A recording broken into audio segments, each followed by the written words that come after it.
પ્રાથમિક શાળા તાલુકો માળિયા મિયાણા જિલ્લો મોરબી આજની તારીખ 26/11/2024 આજની તારીખ એટલે બંધારણ દિવસ 26 નવેમ્બર જેને આપણે બંધારણ દિવસ તરીકે ઉજવીએ છીએ।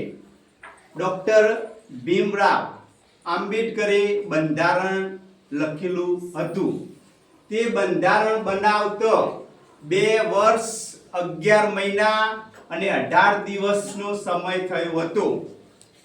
26 જાન્યુઆરી એ આપણો પ્રજાસત્તાક દિવસની ઉજવણી કરીએ છીએ, પણ બંધારણનો જે બંધારણ દિવસ 26 નવેમ્બરે આપણે એ બન્યું હતું અને બનતા એ દિવસે બની ગયું।